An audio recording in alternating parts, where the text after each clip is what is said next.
So I'm getting more proficient with with Zoom. You see, I have a background picture now. Jai.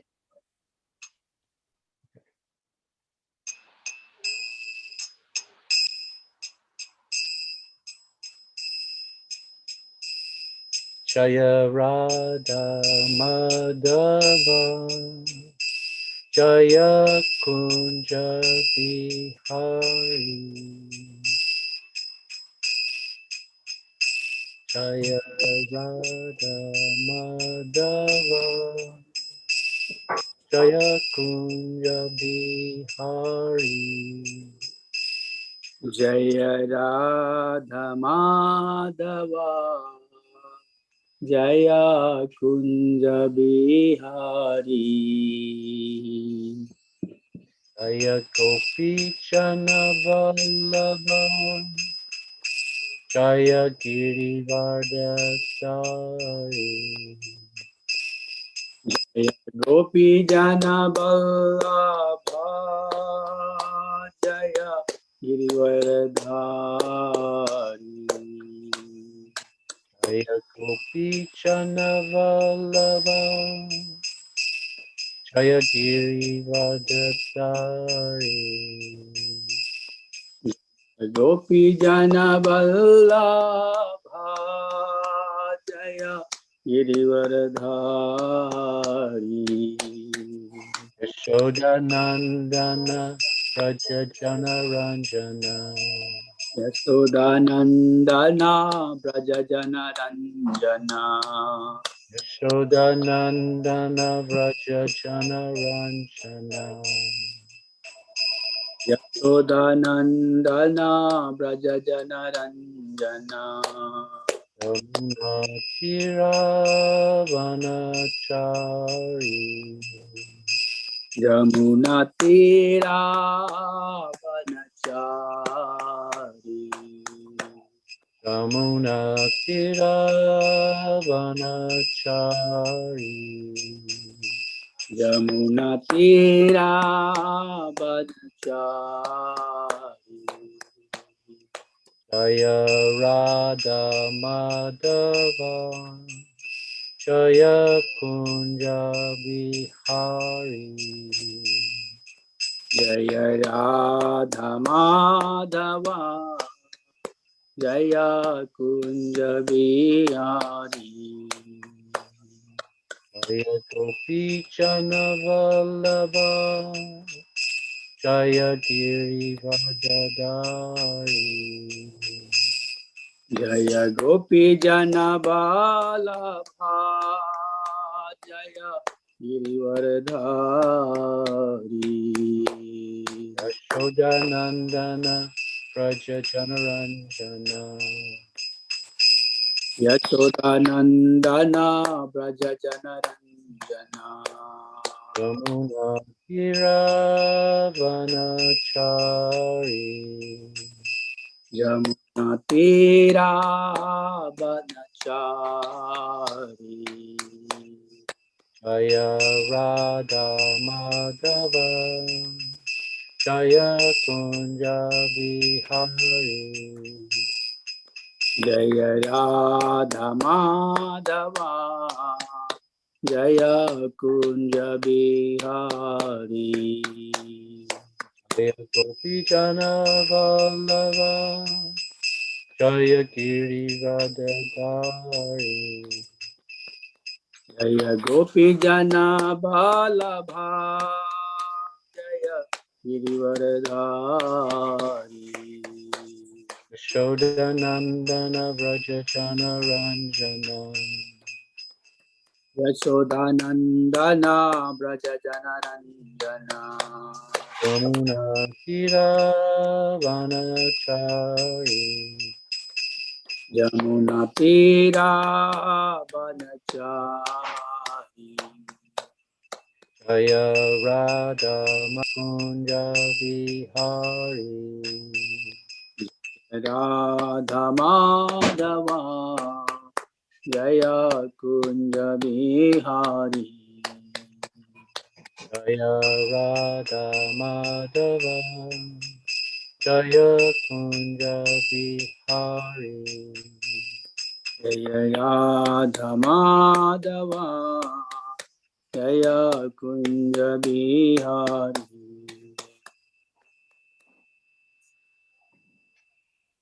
Gaura Premanandi. Hari Hari Bol. So I will chant a few invocation prayers. Om Jnana Timanandasha Jananjana Shalakaya Chakshurun Militanjena Tasmai Shri Guruve Namaha. I was born in the darkness of ignorance, and my eyes are being opened by the torchlight of knowledge through the medium of my merciful spiritual master. I offer my respectful obeisances unto him. Vandeham Shri Guru Shri Utam Padakamalam Shri Gurun Vaishnavamscha. Offer my respectful obeisances unto my spiritual master and unto all Vaishnav Gurus. Shri Rupam Sagrajatam Sahagana Raghunatam Vitam Tam Sajivam. Offer my obeisances unto Raghunath Das Goswami, Rupa Goswami, and to his older brother Sanatan, unto Raghunath, unto Jiva Goswami. Sadvaitam Savadutam Parijana Sahitam Krishna Chaitanya Devam. Offer my obeisances unto Advaita Acharya, unto the Avaduta Nityananda, and unto Sri Krishna Chaitanya Mahaprabhu. Shri Radha Krishna Padansaha Lalita Shri Vishakam Vitamscha. Offer my obeisances unto Radha and Krishna, and unto the gopis headed by Lalita and Vishaka. I offer my respectful obeisances unto A.C. Bhaktivedanta Swami Srila Prabhupada, who is very dear to Lord Krishna, having taken shelter at his lotus feet in this world. Nama Om Vishnu Padaya Krishna Prasthaya Bhutale Srimate Bhaktivedanta Swami Niti Namane. My obeisances unto you, O servant of Srila Bhakti Siddhanta. You are spreading the message of Lord Chaitanya Mahaprabhu throughout the Western world, which is full of voidism and impersonalism. Namaste Saraswati Devi, Gauravani Prachardane, Nirvishesha Shunyavadi Paschatya Deshakarna. And I offer my respectful obeisances again and again unto all the Vaishnav devotees of the St. Louis Yatra and all that are present here through Zoom. I offer my obeisances unto all Vaishnav devotees. They're just like the desire tree, full of compassion for the fallen conditioned souls, and fulfill the desires of all. Panchakalpatarubhyascha, Kripa Sindhu Pyevacha, Patitanam Pavanibhyo Vaishnavibhyo Namo Namaha. Jai Shri Krishna Chaitanya, Prabhu Nityananda, Shri Advaita Gadadhar, Shri Vasa Adi Gaura Bhaktivinoda. Hare Krishna, Krishna Krishna, Hare Krishna. Hare, Hare Hare. Hare Rama, Rama Rama, Hare Hare. Hare Krishna. Thank you so much. Welcome back again. Hare Krishna devotees, welcome to our Sunday Sangha, Sunday Krishna Fest program. We are very fortunate to have His Grace Jaya Govinda Prabhu from Vancouver Temple, ISKCON Vancouver. Prabhuji is originally from Montreal. He was very active in his youth days in sports and swimming, gymnastics, and yoga. He attended Dawson College and switched major from electronic engineering to psychology. That brought him to the contact of study of Vedic literatures. As a practicing Hatha yogi, he was introduced to books of Srila Prabhupada in 1977. And immediately they started. Then he practiced Bhakti Yoga since then. And in 1983, he formally got initiated and became full-time ISKCON devotee, taking initiation from His Holiness Gopal Krishna Goswami Maharaj. His Grace Jaya Govinda Prabhu has Bhakti Shastri degree in Vedic studies and teaches Bhakti Yoga. He is also expert in performing Vedic fire sacrifices and also experienced as a kirtan performer, and as you can see, he is a very nice lecturer in Bhakti Yoga. Prabhuji was temple president for almost 2 decades, and now he is a director of the Vancouver ISKCON congregation, and he is a senior temple council advisor. We are very blessed to have him here second time, and he travels to India. Of course, when there was no pandemic, he used to visit regularly on pilgrimage to sacred holy places in India, and today he is bringing his experience and helping us to visit those holy places with him. So it will be very nice to have his wonderful presentation with us. Thank you so much again, Prabhu. And with that, we invite you to share your yatra. Hare Krishna. Thank you very, very much, Rupa Vilas Prabhu and Ramacharya Prabhu. So I'll start with just a little brief introduction. The purpose of my doing this PowerPoint and putting it together is, first of all, to try to bring a greater faith in the reality of spiritual life. When you see the places where the Lord and his devotees had their pastimes, it helps bring a greater understanding and a greater appreciation, and brings it to reality. The other is to encourage devotees themselves to go on pilgrimage, which will help to maintain and increase their enthusiasm for spiritual life. And also for my own personal purification. So these are the main objectives behind it. Now, this PowerPoint is based on not just one trip to India, but many, and they're not always sequential from one place to the next, but most often it is. In other words, when I'm going from one place to the next, I may have gone somewhere else and then gone to that place, but in order to put it together as a smooth presentation according to geographical location, it's done in a particular order. Most of the pictures, 95% of the pictures are my own, and I just mentioned that. And so without further ado, I will commence with the PowerPoint. So I have until 4:45, I believe, for everything to be completed. So I will try to go rapidly. Sometimes you get absorbed in certain aspects and you lose track of time. So hopefully I'll be very conscientious about that for your sake. So I've entitled this Pilgrimage to Spiritual India, and the general world, when they think of India, one of the things they think about, of course, is the Taj Mahal. So I put that as the opening of the PowerPoint. There's a little bit of an orientation, to give you an idea. These are the different places that I personally traveled, and we're not going to go to all these places today. The PowerPoint actually has is in 3 sections, but suffice to say that one will be fine for today. So we're going to start. Usually we come to the capital. It's one of the places that I usually land, is in Delhi. And of course, naturally, we like to stay with the devotees in the Association of Devotees. And the most prominent temple in Delhi is the Radha Parthasarthi temple, called the Glory of India temple in Delhi, which is in Greater Kailash. This is the temple, how it looks at night. These are the worshipable deities. And not very far, just at the back, if you look at the window, this temple's on a hill. You look out and you look down the hill, you'll see the famous Baha'i Lotus temple. And so we visited there. It's quite a landmark building.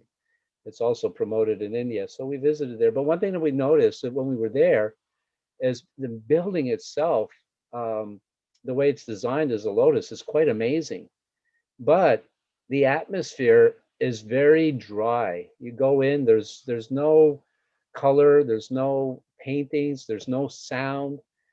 But when you go back to the Radha Parthasarthi temple, or any temple, you'll see so much color. You'll see the beautiful altar, nicely decorated. You'll see beautiful paintings of Krishna's pastimes. You'll be hearing the holy name going on, and you can actually feel the transcendental difference between the two places, even though it's such a fabulous building. Not far. Let's see. I'm not exactly sure. I'm trying to get this exactly in the center.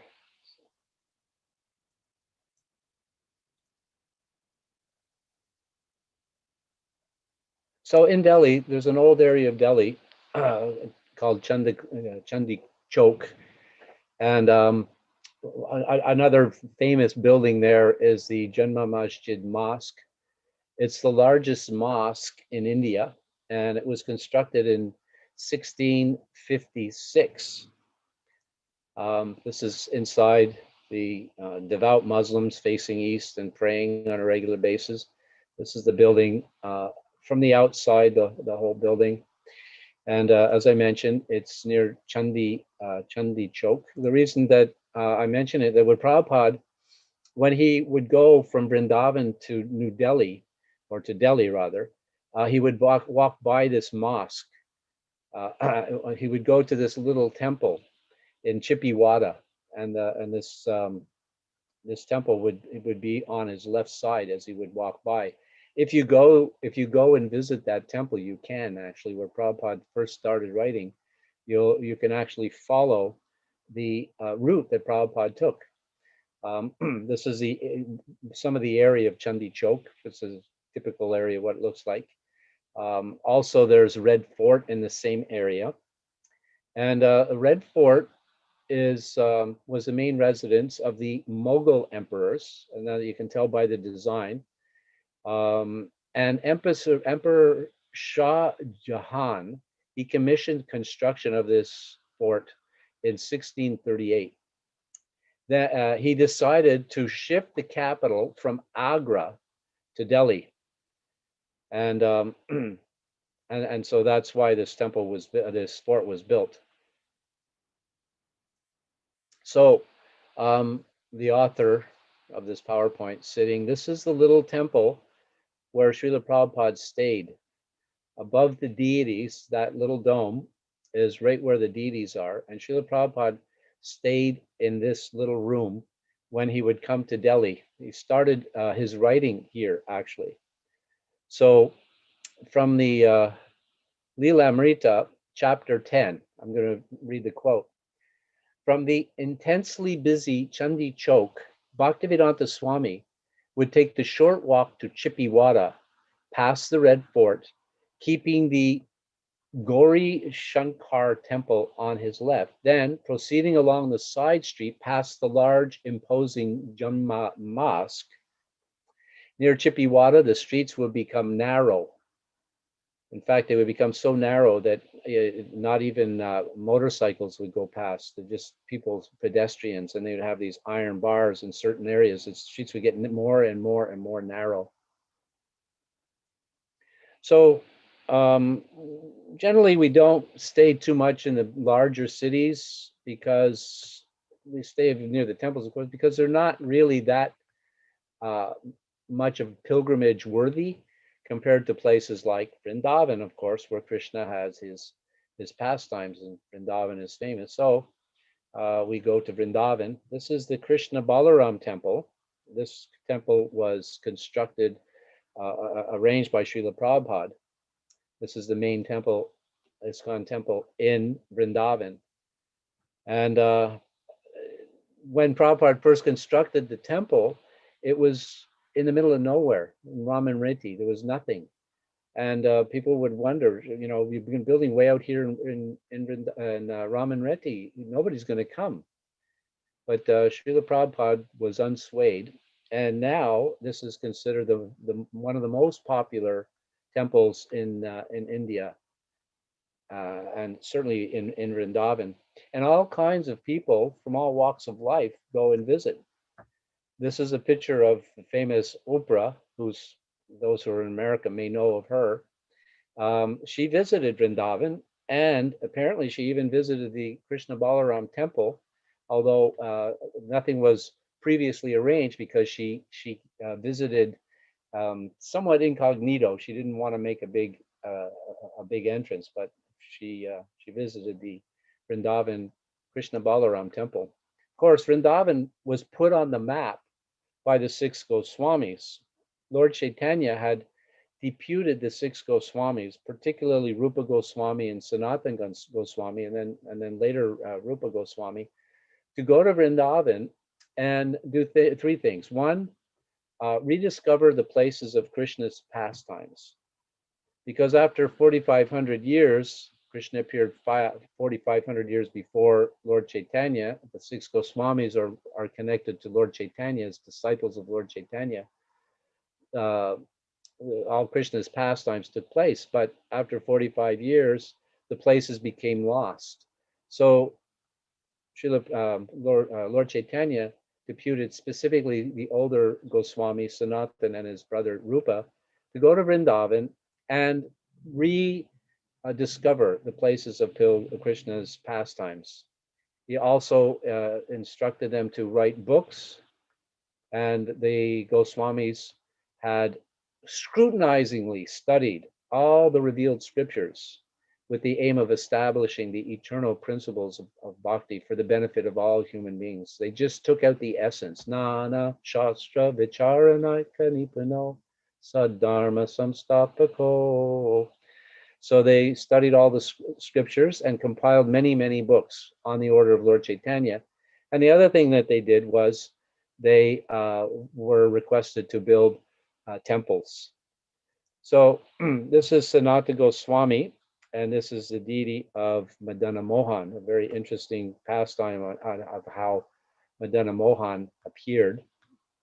But safe to say that he was discovered, the deity of Madana Mohan was actually commissioned to be carved by Krishna's grandson. And the deity had disappeared. But then it was rediscovered later by Sanatana Goswami. So Sanatana Goswami had a temple built, and the first temple in Vrindavan is known as the Radha Madana Mohan Temple, and that is the Radha Madana Mohan Temple. I believe the original temple was the building on the left, and then they reconstructed another one on the right a little bit later. And the way the temple was built is a very interesting pastime of how Sanatana Goswami was sitting on this hill just by the Jamuna River. And the boats would go by, and one barge went by, and it got stuck on a sandbar. And this barge happened to be owned by a very wealthy businessman who was on his way, I believe, to Mathura to sell his product, but the boat became caught on the sandbar, and this person was in a lot of anxiety. So he came to shore, and he was looking, and he found Sanatana Goswami. And when he found Sanatana Goswami, he asked for some help. Sanatana Goswami said, "Well, what you need to do is you need to ask Madana Mohan. I can't do anything. I'm an old man, but you can ask Madana Mohan." And then he showed him the deity of Madana Mohan, who was kept in a tree, in a knothole in the tree at the time. So the businessman prayed, and then the next thing you know, it started to rain. And when there's more rain, there's more water. The river rose, and his barge was lifted off the sandbar, and he went to Mathura and made a big profit. So in the meantime, Sanatana Goswami lived very austerely.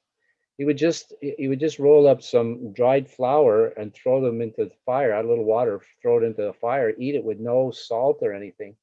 And Madana Mohan used to complain to Sanatana Goswami. Said, you should at least give me a little salt. So after this episode with the barge getting stuck, because one of the things on the cargo was salt, there was sufficient salt for Madana Mohan. And then later, the businessman came back, and he made such a profit, and he was very indebted to Madana Mohan and to Sanatana Goswami, that he financed the building of the Madana Mohan Temple. From the top of the hill, you can see on the left. Actually, I think on the left you can see these little buildings here. These are ghats or places where you see the stairs there. People would go down these stairs and bathe, and this is now the Parikram path, but this used to be the Jamuna. It used to go flow right by there, very close, and people would bathe there to get the blessing of the sacred river of the Jamuna.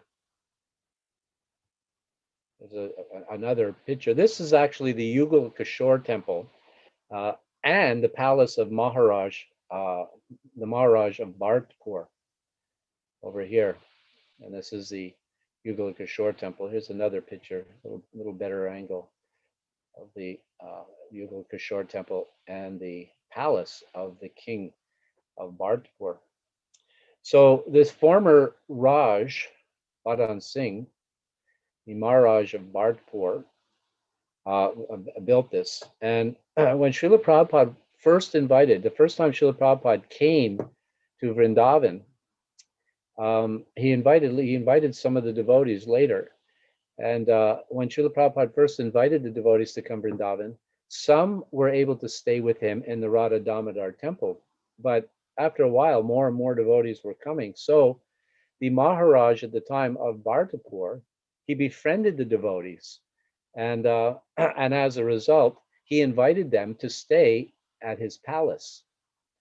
The king wanted also to sell the palace. It was probably one of the reasons that he befriended the devotees, was because he was thinking, oh, rich Americans, I can get a good price for the palace. He wanted to sell it. And Srila Prabhupada actually considered purchasing the palace for his temple, because this was even before they had acquired the property at Ramanreti. So when you go to Vrindavan, you go on a parikram, you go around the greater Vrindavan Mathura area, and it said that the first place you want to take bath is a place called Vishram Ghat, and that is in Mathura. And this is Vishram Ghat. They're the devotees. The first day we got there was an announcement that the devotees are going to Vishram Ghat, and if anybody would like to join, please come forward. So without any forewarning or anything, because it was our first day arriving, we didn't even have any luggage or anything. We decided to go, and fortunately, we met one very nice sannyasi now, who was a brahmachari at the time, Janma. Jagana or something, I can't remember his name. Very, very nice devotee. He loaned me a gamsha, so we were able to bathe and take our first bath at Vishram Ghat. So Vishram Ghat means resting place. Ghat means place. Usually it refers to a place where there's water and you bathe. And there are 25, actually, in this stretch of land, area of the Jamuna, there are 25 sacred bathing spots in Mathura, 12 on one side and 12 on the other, and this one. And not too far from there, this is where Dhruva Maharaj, he actually performed his austerities. We know the pastime of Dhruva Maharaj from the Srimad Bhagavatam, which took place long time before. Another thing that was, why it was called Vishram was because it was here that Krishna rested after he had killed Kamsa. It was at that spot, so it's called Vishram, resting place. Also, Dhruva Maharaj, as I mentioned earlier, there was another ghat very close by, beside it, where Dhruva Maharaj, he performed his austerities. And of course, we know that Mathura is famous because that's where Krishna appeared. He appeared in Mathura. And it said that the glory of Mathura is superior to Vrindavan, or even if a person lives for one day, he will develop bhakti, devotion to Lord Hari. And Mathura is an ancient, very old city. And it was actually established by Shatrughna. We learned this from Shastra, the younger brother of Lord Ramachandra. And Lord Ramachandra appeared in Treta Yuga. So that was a long time before Krishna even appeared there, that Mathura existed.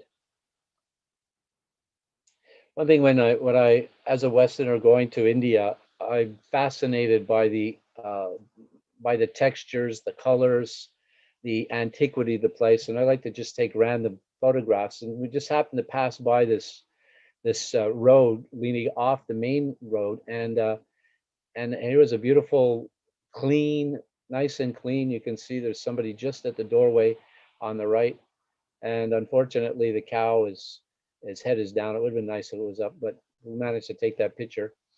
And going a little further along, now we were with a group performing Hari Nam, and it always creates a sensation. And we passed by this family, and it looks like the family of potters, and it looks like the whole family is there. We have the elderly mother on top, and I believe this is probably her son. This may be her two sons, or this may be her husband. It's hard to tell. And then over here we have the mother coming out. The sound of the Sankirtan party going by brought everybody's attention this way. And then we have the two sons. And you can see that by this picture, how they're just simple pottery makers. And they've probably been doing this from generation to generation to generations for who knows how many centuries even.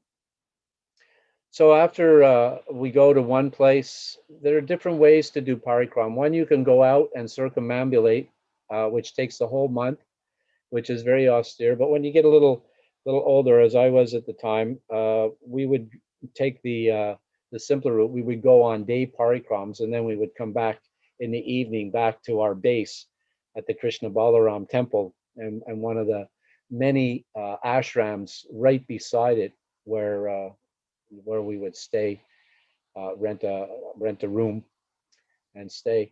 Another thing about that's really special, apart from the fact that the Krishna Balaram Temple is the first temple that Prabhupada opened in India, and the first actual temple Prabhupada had built, was this is also where Prabhupada's eternal form is in Samadhi, and it is this building on the, I believe it's actually the one on the left, because we're coming, the temple is back here, and as you come out of the temple, on the right side coming out of the temple, the left on this picture, this is the Samadhi where Srila Prabhupada is entombed in the ground, and they built these Samadhis. And one thing that came to mind when I saw this Samadhi and going and seeing other Samadhis of great personalities like the six Goswamis and so many, there's a place of 64 Samadhis, but you have Rupa Goswami, you have Sanatana Goswami, Jiva Goswami,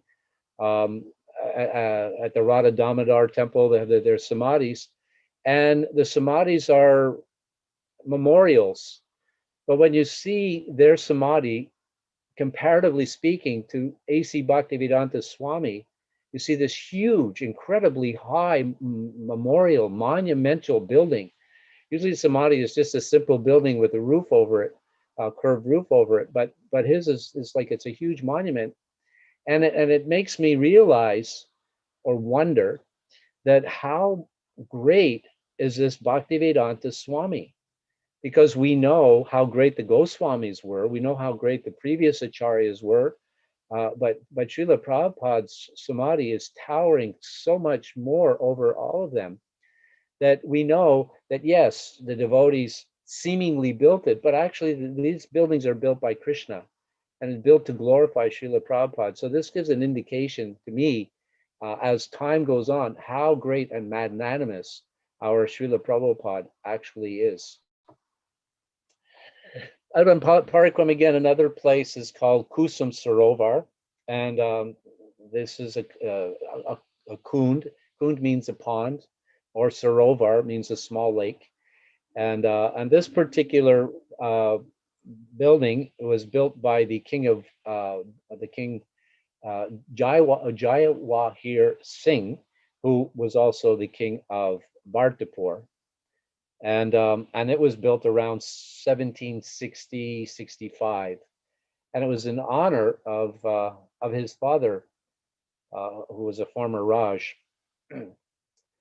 So on the ceiling, there's very interesting paintings, and they're not necessarily anything special. You'll notice this is like another another time coming, and they actually painted it and bought it up. It's very nice. But there's different paintings on the wall. Some of the on the ceiling actually. It's said that this big centerpiece, the main centerpiece here, this was actually one stone that was carved to make this building, and there's different paintings on the ceiling. A lot of it is depicting the history of the king of Bardpoor. Another place of interest, of course, is Govardhan Hill, and this is the Govardhan Hill in the background. And here are devotees on pilgrimage as a group. It's one of the nice things about going, if you go at specific times and you go with a group of devotees, it's very inspiring, because we know the Bhagavatam says if one goes to a place of pilgrimage merely to take a bath without inquiring from the saintly devotees, saintly persons that reside there, then he's not very intelligent, because the real purpose of the sacred places are where the devotees go. So when you go with a group of devotees, the intensity and the purification that takes place is much greater than if you just go on your own. You get to associate and talk with the devotees. So we know that we most of us, I shouldn't assume that we all know, but most of us know about the pastime of Krishna lifting Govardhan Hill. This is a very interesting painting. It's coming from a certain era. And if somebody likes to study art, this is a very interesting era of art to study, the style of art some hundreds of years ago. So looking the other way is Govardhan, as we're looking at this picture now, is to the right, and you'll see this big stone. This is actually part of Govardhan. There are several, there are others, and there are bigger ones and smaller ones. But you notice that despite how nice and level and flat it is, that no devotees are sitting on these stones, because these are actually Krishna. They're non-different than Krishna. So it's very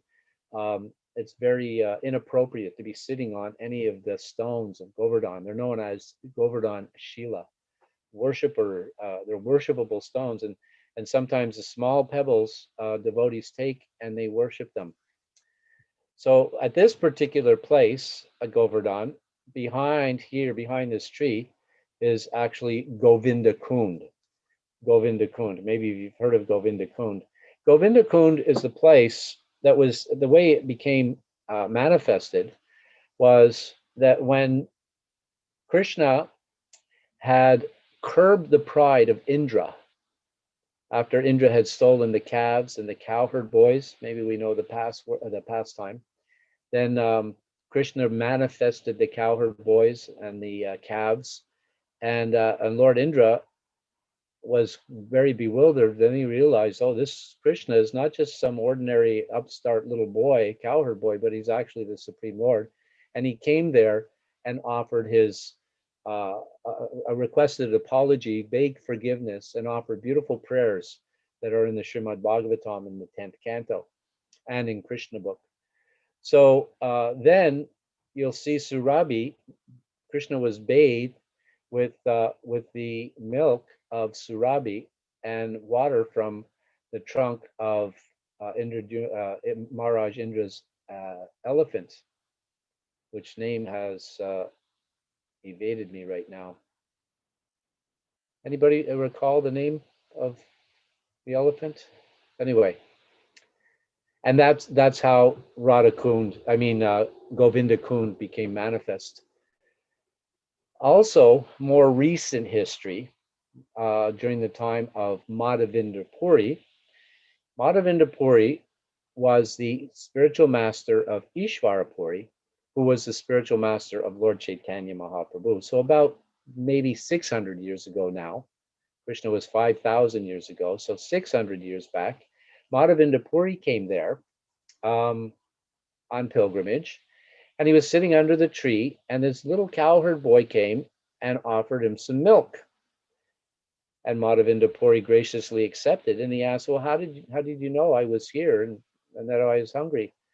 And the little cowherd boy said, well, the women of the village saw you, and no one in our village goes hungry, so I was requested to bring this milk. So he brought some milk, and then And then he said, I'll come back later and get the pot. In the meantime, night came, Madhavinda Puri was chanting, and he started to doze off. And then close to morning, when he was dreaming, he had this dream of the same little cowherd boy came to him in a dream and said, my name is Gopal, and I am in the bushes hiding.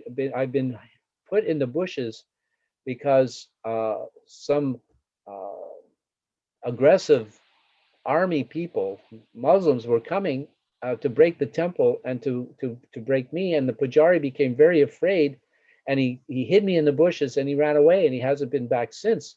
And I'm very hungry. I'm very cold. Please come and save me. So then Madhavinda Puri, he woke up from this dream, and then he called the villagers and he said, please, let's go and find this little boy. So they went. At that time it was a jungle. They went with choppers and cut away the jungle, and sure enough, there was a beautiful deity of Gopal. So Madhavinda Puri arranged for a nice offering. It became known as the Anakut. The first Anakut, of course, was Krishna as Govardhan, offering everything to Govardhan, and then Krishna lifted Govardhan.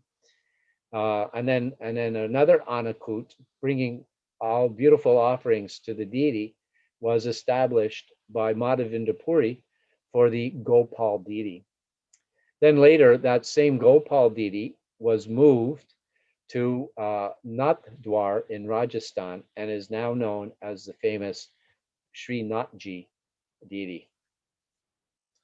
When you go to Govardhan Hill, from a distance, you think, oh, this is just, some interesting pastime or maybe some mythology. But when you actually go there and you see hundreds and hundreds of people on a very regular basis, they walk around Govardhan Hill, circumambulated in a mood of awe and reverence. And sometimes you'll see sages will do it in what is called the Dandavats mood. They'll lie down, and where their hands touch, they will stand up and then start at that point, then lie down, and where their hands reach out and touch, they start there, and they go around Govardhan that way. And some of them even undergo even more austerity, where they lie down and they chant the Maha Mantra one round 108 times, and they use rocks to keep track. And as they chant, they place one rock, and then they place another and another, and then they get up and do dandavats. It takes forever to do that, but they undergo this austerity. Why? Because they know and they realize that this Govardhan Hill actually was lifted by Krishna 5,000 years ago, and it is an actual sacred place. In Govardhan, there's also, you could say, a shortcut through Govardhan. Govardhan is about 21 kilometers, 24 kilometers, I believe.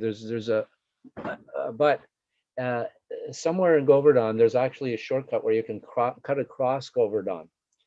And this is the place, and it's known as the Danigat, or the toll place, where you have to pay a toll.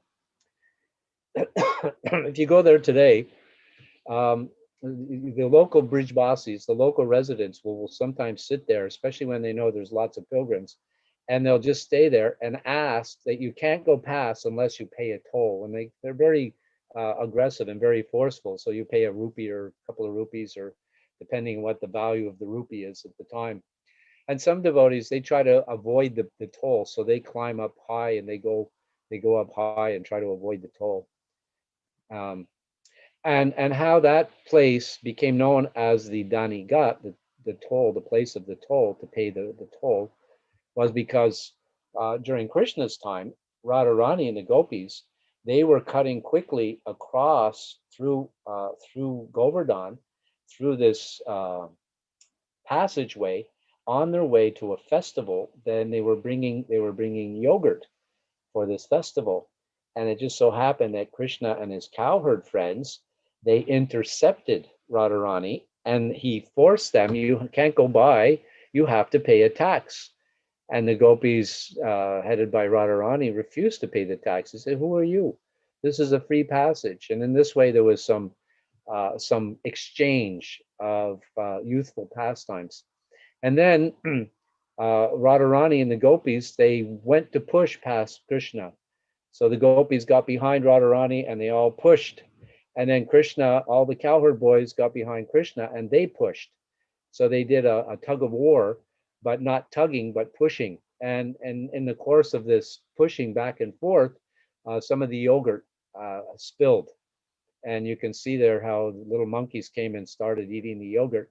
In fact, there's places there on the stones where it's marked with, and it's said to be marked from some of that original yogurt that was spilled.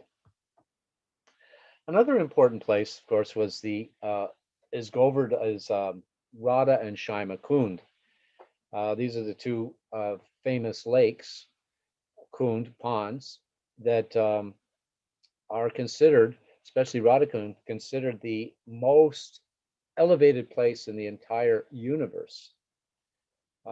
500 years ago, Lord Chaitanya rediscovered, and he himself rediscovered Shima Kund and Radha Kund. When Lord Chaitanya was visiting Vrindavan, he came to the village known as Aritagram, or sometimes known as Aristagram. And when he heard the name, he was thinking of the bull, the Arista Sura, that Krishna killed, and realizing that that is actually how Shima Kund and Radha Kund were developed. So he asked the villagers, "Do you know if there's any ponds?" And the villagers said, "No, but there's one rice paddy and there's a little water, little puddles that are always there." And so Lord Chaitanya went there and confirmed that this was actually the spot where Shima Kund and Radha Kund were.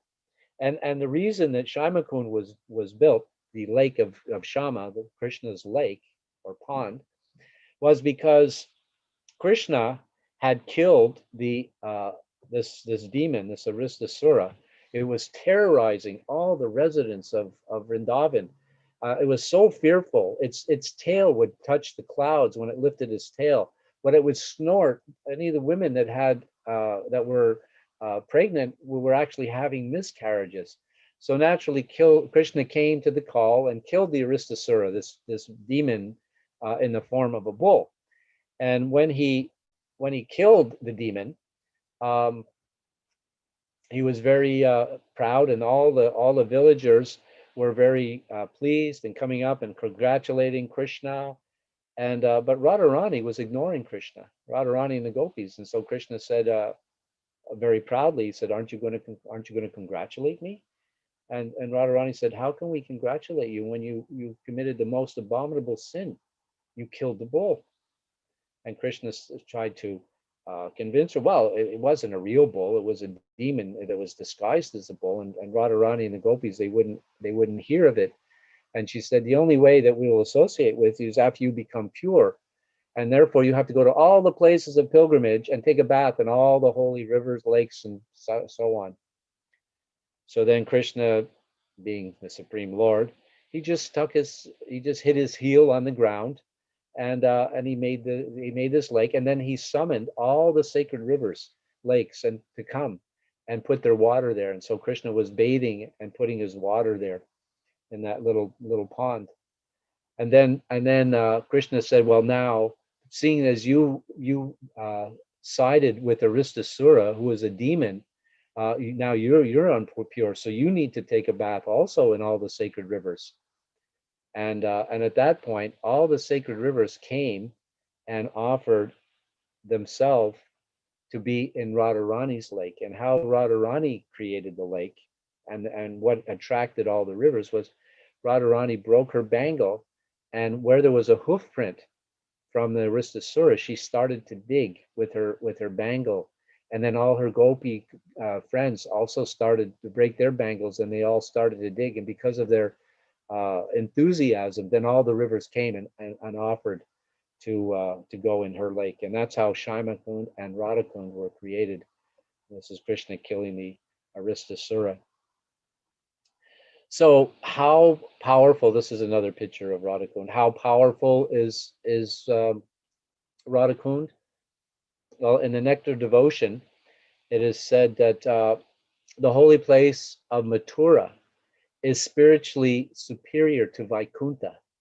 Vaikuntha is a spiritual world, but Mathura is spiritually superior because Krishna appeared there. But more superior to that is superior to Mathura is Vrindavan, because after Krishna appeared, he went to Vrindavan and he had all his pastimes there. But more superior, spiritually superior to Vrindavan is Govardhan Hill, because Krishna lifted Govardhan Hill. And even more superior to that is Radha Kund. Above all is a super excellent Radha Kund. And because it's over flooded with the ambrosial nectarine love of the Lord of Gokul. In other words, it's said that liquid prema, it's made of not water, but it's made of liquid prema. And this is from the Nectar of Devotion by Rupa Goswami. Raghunath Goswami later came and excavated Radha Kund. We could speak a whole class just on the pastimes of Radha Kund, but I can see that we're already quite well into our time. So Raghunath Das, he came to Vrindavan initially to commit suicide. He was convinced by his colleague, his older Goswamis, Sanatan and Rupa, that should not do that. And they told him, you go to Radha Kund. So while there, he was given a big donation and he excavated Radha Kund, because at that time it was still in a paddy field in the middle of nowhere. And here's some more pictures of bathers at Radha Kund. Some of the young boys in Radha Kund, the village, you can see outside the house, they have the cow. You can see the boys are very happy to get in front of the camera. Now we're back on the Jamuna. This is a place called Keishigat. That's where the palace of the king of Bardpoor is. That's the palace, and this place was built at Keishigat. Keishigat was famous because after killing the Keishi demon, which is a horse demon, Krishna came there to take rest, and that's how the name became Keishigat. Every evening you go to Vrindavan, you go to these sacred places such as Keishigat, you'll see that people will be offering different types of worship. They'll be offering they're offering to the sacred Jamuna. And they also offer some little lamps in the Jamuna. And it looks so nice in the evening as they float down the river. We actually came down there, and this very, very kind sadhu offered me, this Western devotee, offered me a lamp to place into the river, which I greatly appreciated. This is a devotee who owns a boat on the Jamuna, and his name is Jamuna. He's a Brijbasi. And a friend of mine in Vrindavan arranged for him to take us to on a boat tour. And we got on the boat and we saw all these lamps, and we figured, oh, he's going to be delivering these lamps somewhere, maybe to Keishigat. And anyway, so we were sitting on the boat. We made room and we were sitting on the boat. Here's a group that we took to Vrindavan on tour. There's a few of us, and and then the next thing, they're lighting all these lamps and handing them to us to offer a prayer and place in the river. And they were coming one after another, after another, after another. We couldn't keep up. And then after we landed on shore, we looked at the river, and this is what we saw. And all these lamps were actually placed there by our group in that one boat, believe it or not, because we looked up earlier, there was none, or very, very few. So every evening, we go back to the Krishna Balaram Temple, recharge our batteries, spend the night in town, and then head out again for another day of pilgrimage. This is known as Premserovar, another very important place. This lake was made by the tears of Radharani and Krishna.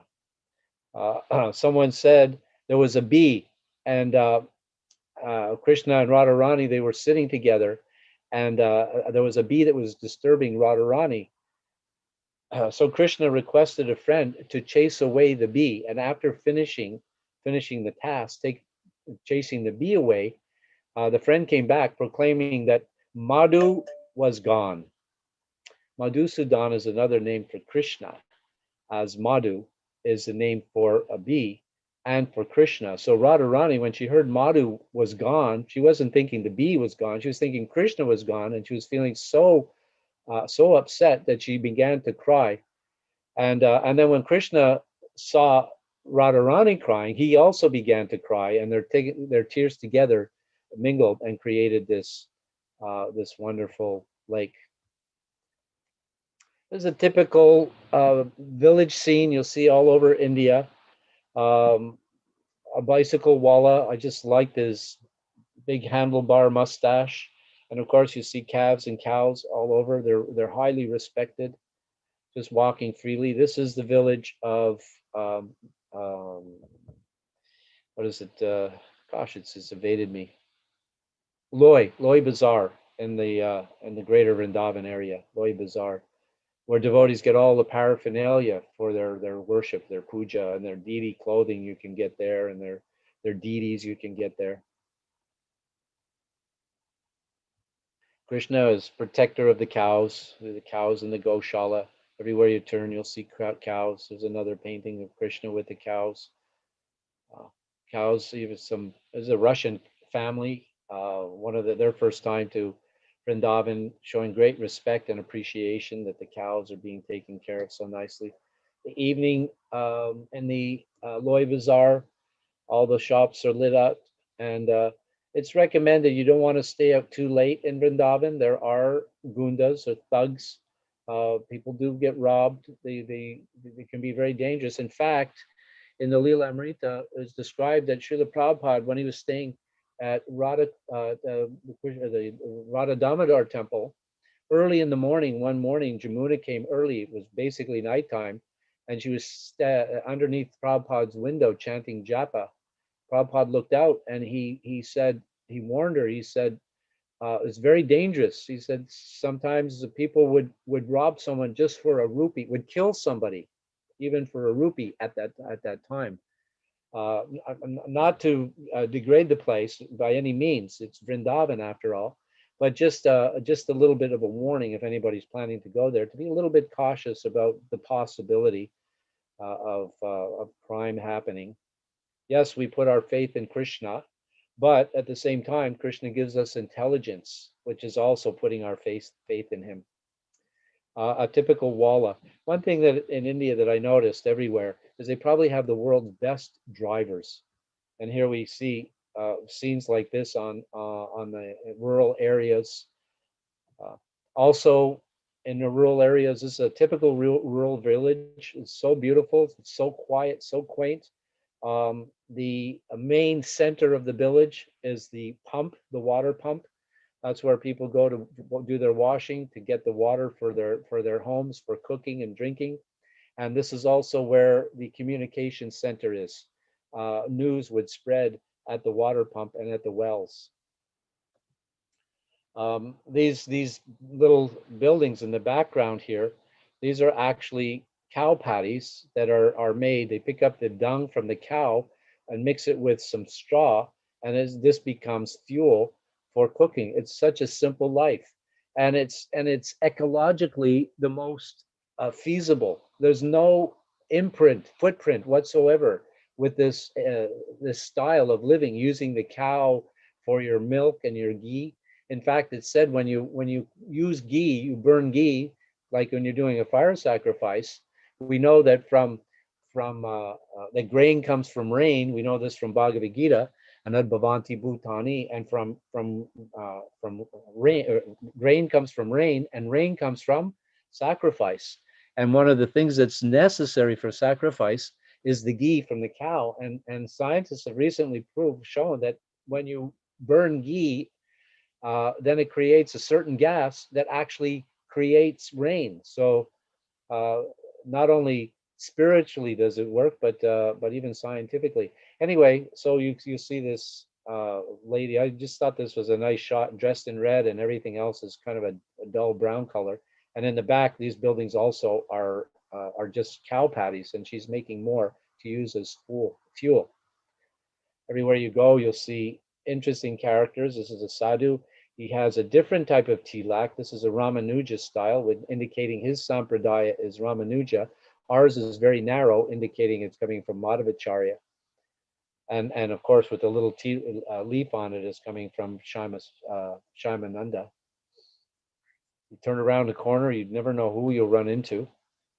It's bathing the valuable animals. It's said that of the Pancha Yagyas, there's 5 types of Yagyas, and because we become indebted to our parents, we become indebted to the forefathers, we become indebted to the demigods for the air, the water, etc., and we become indebted to the animals that help to sustain us. So there's these 5 debts that we have. So we have to alleviate these debts by performing what was called the Pancha Yagya, the different types of sacrifice. But the amazing thing is that you can alleviate all your debts with one fell swoop just by engaging in sacrifice for Vishnu. Yagnartat karmanonyatra loko yam karma bandhana. Krishna says in Bhagavad Gita, sacrifice for Vishnu must be performed. And if you're performing it for Vishnu, then all other sacrifices, all other debts become alleviated. And not only that, but you get to all the debts are alleviated by just performing. And what is the foremost yagya now? Such a simple thing, simply the Sankirtan yagya. Back on the road again, you see the dust of Vrindavan. You can see a little bit up here. The sand is soft. The main devotee, Krishna Balaram, is a senior Prabhupada disciple by the name of Dinabandhu, and I know many of you know him and probably been out on parikram with him. He takes these groups, and he is the acharya of the pastimes of Krishna and all the places of Krishna's pastimes.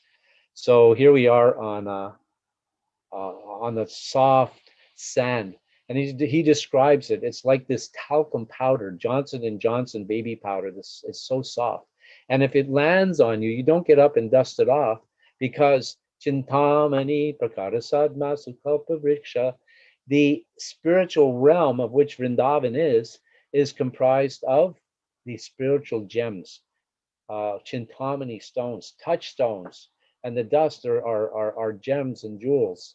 We may not have the eyes to see, but this is what is described. So we not only do we not dust ourselves off, but we actually roll in the dust.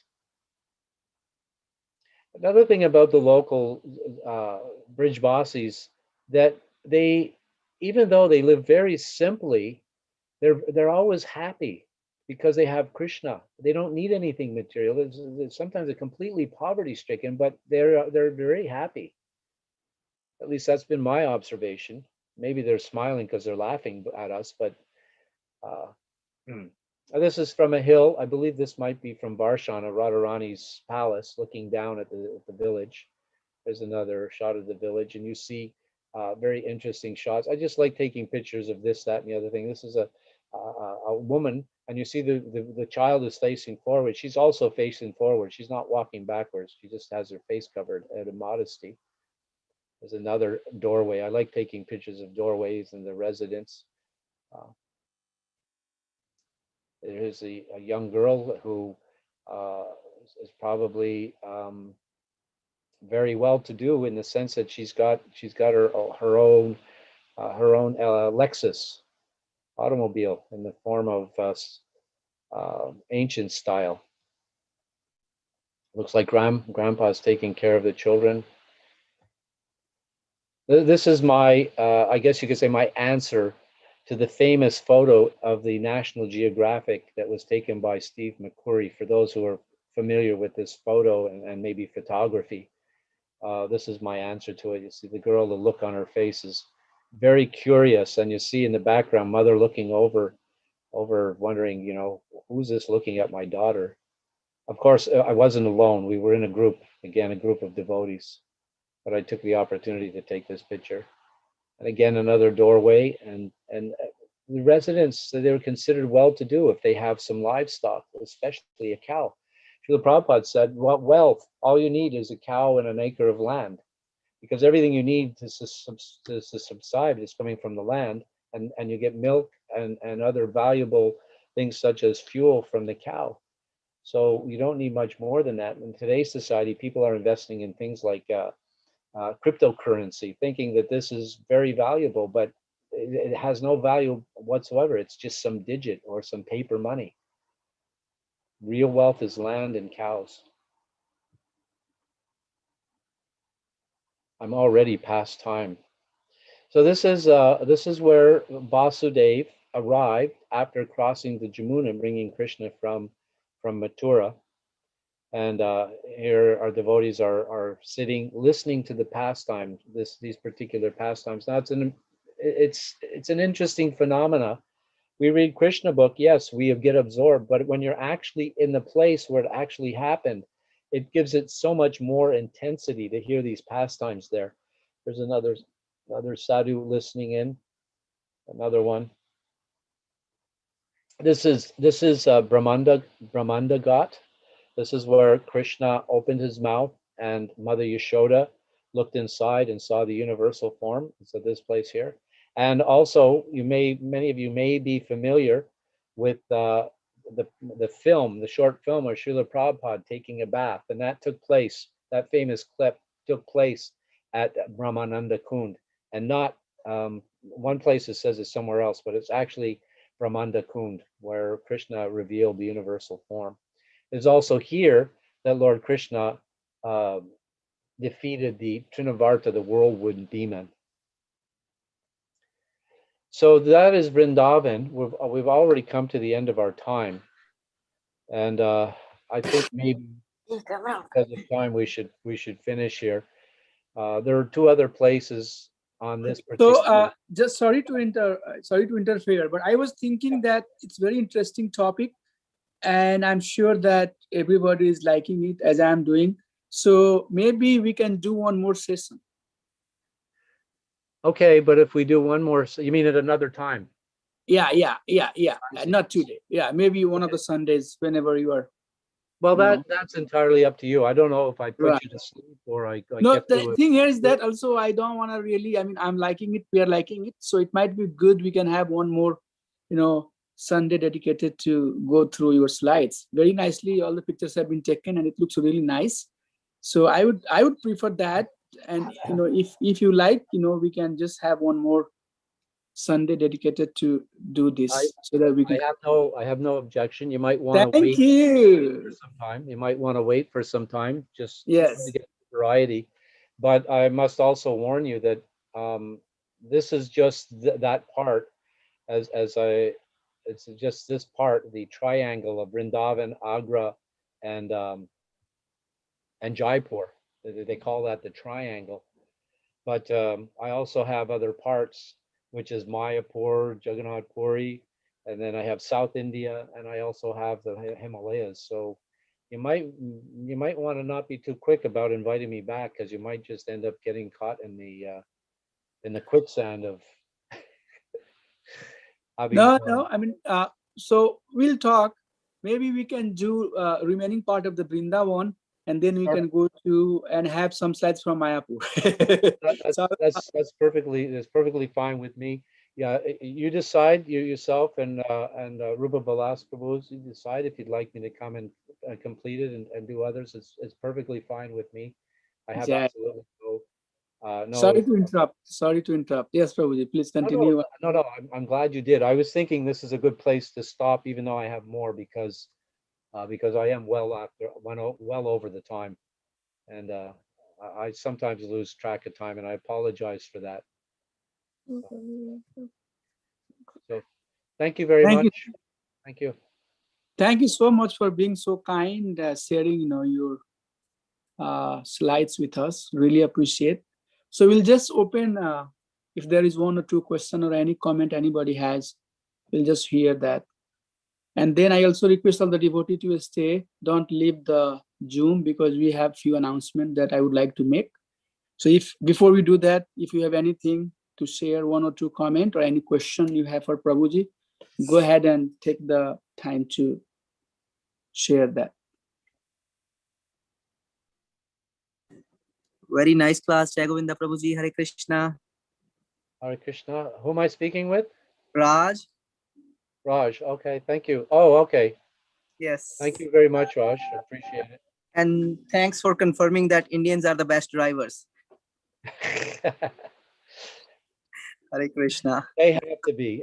I mean, you know, they have to be when you see the way they drive. Okay. No European, no North American can drive like that. And Okay. certainly no, I don't think anybody in China can drive like that either. Hare Krishna, Prabhu. Thank you again.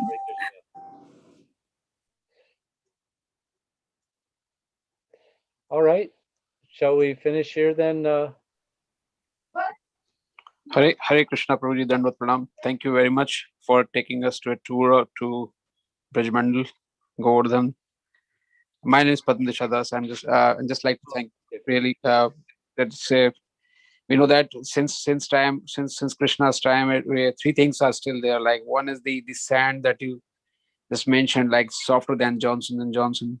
That sand is still really very soft. We experience that. Giriraj, we experienced the darshan of Giriraj. It's also very blissful. And Yamuna Devi, especially the night darshan of offering ghee lamps to Yamuna Mata, that is also never forgettable. Thank you for recollecting, Prabhu. These nice photographies and everything was so good. I'm aware that I was mentioning earlier before most of you came on, I was feeling a little apprehensive about some foreigner speaking to the Indian community about India and the pilgrimages to India, the place that you're from and born into. But I was reassured that it wouldn't be a problem, so I had a little bit of confidence to go forward. And I know many of you have been on pilgrimage to these places, and have had wonderful experiences. And sometimes just to hear someone else speak it also brings back that recollection and the wonderful experiences that we've had. So, thank you. I actually personally felt the presence over there while you're narrating so nicely, Prabhuji. So that's what I like to bring up here as well. That it's just like still circling around Giriraj and watching all the famous places and especially the Yamunaji darshan. Thank you very much, Prabhuji. Hare Krishna. Hare Krishna.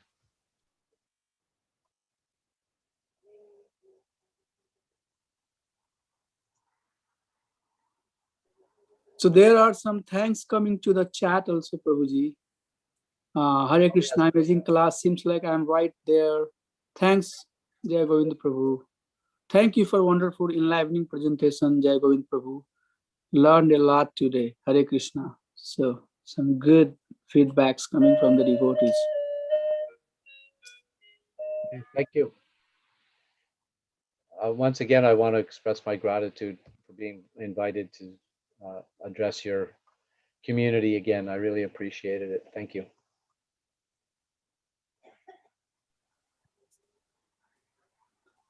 We're more than welcome, Prabhu. And I think for sure we have to do one more session where we can cover maybe remaining part of the Vrindavan and then on Mayapur also. Okay.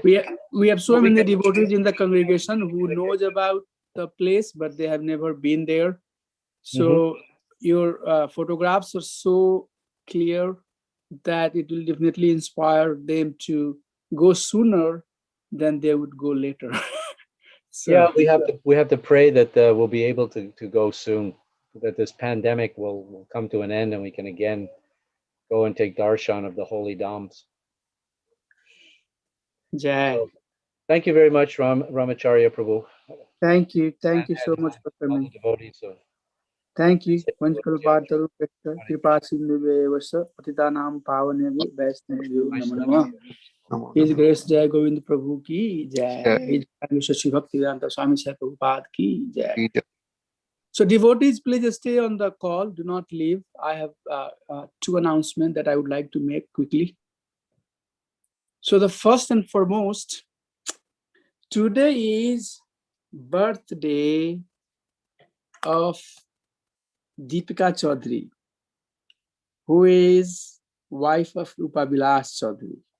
So Rupa Vilas Prabhu is a sponsor for our Sunday feast today. And I would like basically, if Riddhi is on the call, to turn her camera on and say a few words about Mataji. Riddhi, are you there?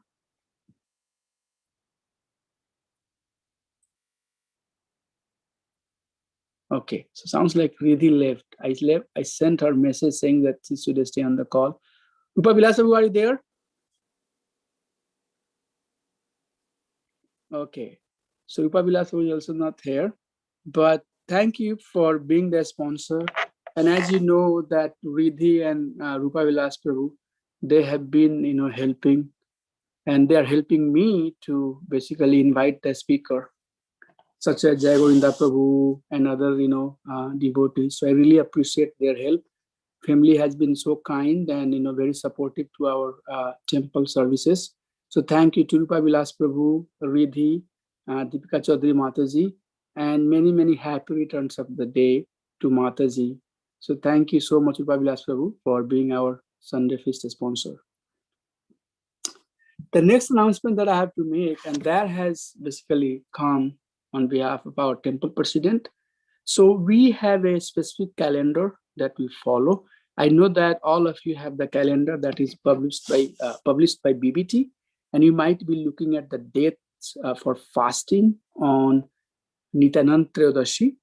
So every year what we do, if there is basically Ekadasi, Bhima Ekadasi, and then Nityanand Trayodasi, and also Brah Dev appearance coinciding, then I think we have done also in the past that we prefer to fast on Bhima Ekadasi. So that's what basically we are going to do this year too. Instead of staying fast on 24th, Wednesday, which is going to have the actual Nityanand Trayodasi, and we are going to have the festival in the temple, we are going to fast on 23rd, which is also Bhima Ekadasi, an appearance day of Lord Brahadev.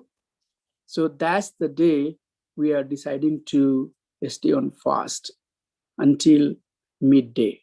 So if you are on the Ekadasi, I mean, it's totally up to you how you want to basically celebrate your fasting. But Prabhu was saying that he was receiving some message from the devotee asking when they should fast. So just wanted to kind of, make it clear that we have to fast on 23rd, which is Tuesday. And if anybody has any question, you can send it to me, or maybe if needed, we will send a separate email explaining how we will be doing it, which day we should be doing it. But as I was told, it's not on 24th that we have to fast. Rather, we have to fast on 23rd. That's the Tuesday. So that's something I wanted to share with you all. And with that, if there is no question, then I would like to adjourn here.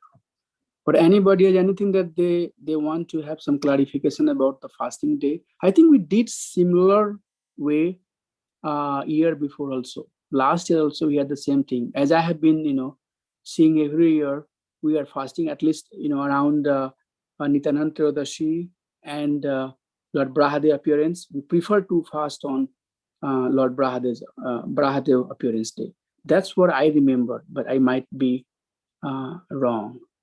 So this is basically our St. Louis calendar, and I follow that calendar for all the festivals. So I get the copy of the calendar, but I'm going to basically request Prabhu if he can send it to everybody through email, because that way it will keep a little bit, kind of more organized. So that's something I wanted to announce. Hi Krishna Prabhu, thank you for clarifying that, Prabhu. But in the past, Prabhu, the way I remember, we have Ekadasi, Varahadev appearance day, and Nityananda Trayodasi all in 3 consecutive days. Instead of fasting on Varahadev's appearance day, we fast on the Ekadasi. And then on Nityananda Trayodasi, we again fast. That's the way I remember from the past. So, a little bit different maybe this time. But Yeah, so if they are on 3 different days, you are right. Then in Okay. that case, we always prefer to fast on Ekadasi Yeah. day. Yeah. Okay. Thank you, Yeah. Prabhu. That's what I recall. Okay. So yes, Nityananda Trayodasi is on 24th, as per your last communication. So we have been sending the email with the flyers. Yeah. That's on 24th. Okay. And then 23rd, we are going to have Lord Brahadev appearance. And then the same day, there is Ekadasi also. Okay. Bhaimi Ekadasi it says. So on Ekadasi day, mostly we prefer to fast. So now it's up to you how you want to manage your fasting, but at least up to midday, from morning to noon, if you can stay near Jala and then get on the Ekadasi Prasadam, that's also fine. That's what I'm going to do, because I can't fast, too long, but I'll manage like that. Fast until noon, and then after that, get on the Ekadasi Prasadam. Most of the fasting in St. Louis, the way we break, if it's half the fasting, we get on Ekadasi Prasadam. So that's what we have done, but it's totally up to you how you want to do it. Thank you, Prabhu. And also tomorrow you are going to be the reader, so we should read basically Lord Brahadev appearance, the pastime. In Bhagavatam, Prabhu? Yeah. For 2 days we'll have Lord Brahadev's appearance, pastime, and then after that we'll start reading Chaitanya Charitamrita. So we'll announce, to our evening session. So just going back to what we read, right, Prabhu? We have at least Monday and Tuesday. Yeah. Okay. Then from Wednesday we are going to have the temple program. Yeah. So Wednesday we can do temple program, and then after that remaining 3 days, Thursday, Friday, Saturday, we can read Lord Nityananda's pastime. Okay. Thank you, Sounds Prabhu. good? Yeah, Prabhu. Thank you. Thank you. Okay, Hare Krishna. Vanchkalpatarubhya Shavan Sagan Nityant Kripa Sindhubhya Evasha Nidanam Pavanebhyo Vaishnavebhyo Namo Namaha Asambal Bhakti Vrind Ki Jai. Thank you so much, Hare Krishna, everybody. Thank you. So you all like the presentation about Vrindavan Yatra? It was awesome, Prabhuji. I think it's nice to have another session, right? I don't want to really quickly finish everything. Plus, we can add a few more slides from Mayapur, and that will make it super good. Sure, Prabhuji, sure, definitely. Thank you. Hare